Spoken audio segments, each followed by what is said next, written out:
Halo teman-teman, tak kasih kunci lagi ya.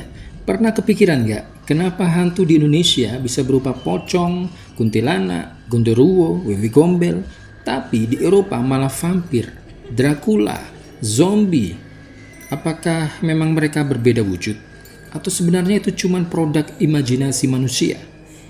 Nah, di video kali ini kita bakal kupas tuntas kenapa penampakan hantu bisa berbeda-beda di setiap negara. Yuk, siap-siap masuk ke dunia mistis yang penuh budaya, mitos, dan tentu saja imajinasi manusia. Selamat datang di Kang Masku.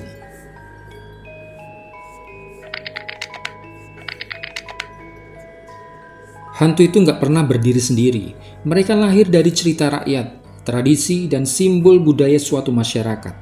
Misalnya, di Indonesia kita punya pocong, sosok yang terikat kain kafan. Jelas banget, ini simbol kematian dalam budaya kita.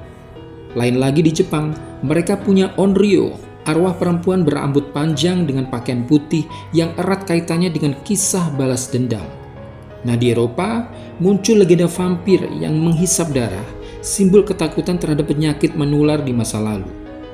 Jadi, penampakan hantu itu sebenarnya cerminan budaya, bukan sekedar makhluk gaib yang bebas berkeliaran. Kalau kita lihat lebih dalam, bentuk hantu itu sering banget pakai simbol-simbol yang dekat dengan masyarakat. Misalnya kenapa pocong ditakuti? Karena dia identik dengan kematian dan penguburan. Sementara di barat, vampir ditakuti karena mereka mewakili ancaman misterius, penyakit, kematian, dan malam. Bahkan di Thailand ada Pi Krasue, hantu kepala dengan organ dalam yang terbang melayang. Mirip kunyang. Ya gitu deh. Ini dipercaya sebagai simbol kutukan atau roh yang tersiksa. Jadi setiap budaya punya kode sendiri untuk menggambarkan rasa takutnya. Gak cuman budaya, cerita hantu juga terbentuk dari interaksi sosial. Masyarakat butuh kisah mistis untuk menjelaskan hal-hal yang gak mereka pahami. Seperti suara aneh di malam hari, penyakit misterius, atau bahkan sekedar cara orang tua menakut-nakuti anaknya biar nggak main jauh-jauh di malam hari. Makanya di tiap negara kisah hantunya beda, karena lingkungan sosialnya juga beda. Kalau di Indonesia, anak kecil sering ditakut-takuti dengan awas, ada kuntilanak. Di barat mungkin mereka bilang, awas, ada boogeyman, ada Optimus Prime tanpa kepala. Ya mungkin ya, tapi fungsinya sama. Cuman wujudnya aja yang beda. Manusia itu kreatif banget. Imajinasi mereka dipengaruhi oleh apa yang mereka lihat sehari-hari.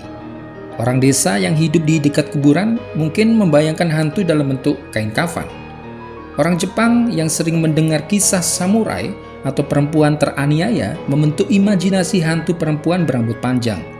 Ini disebut proses imitasi.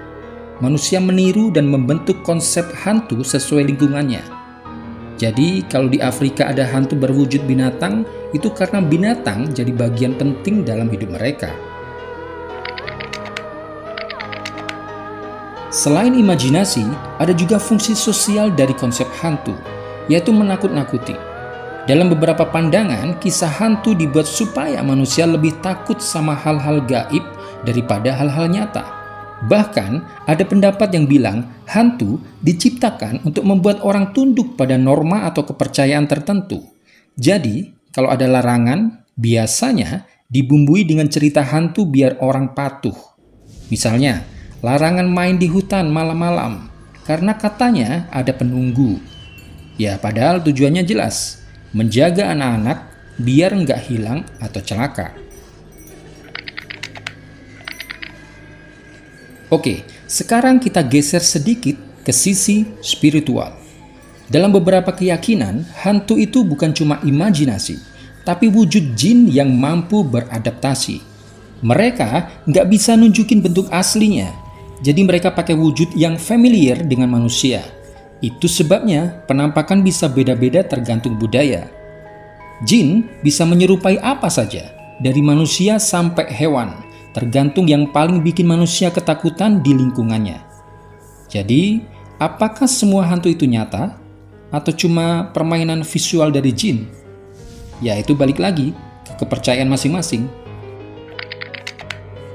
Jadi, penampakan hantu yang berbeda-beda di setiap negara sebenarnya adalah gabungan dari budaya, imajinasi, interaksi sosial, dan mungkin sisi spiritual.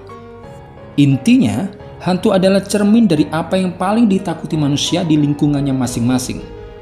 Pocong, kuntilanak, vampir, onryo, kerasui, semuanya lahir dari simbol dan cerita rakyat yang diturunkan secara turun-temurun.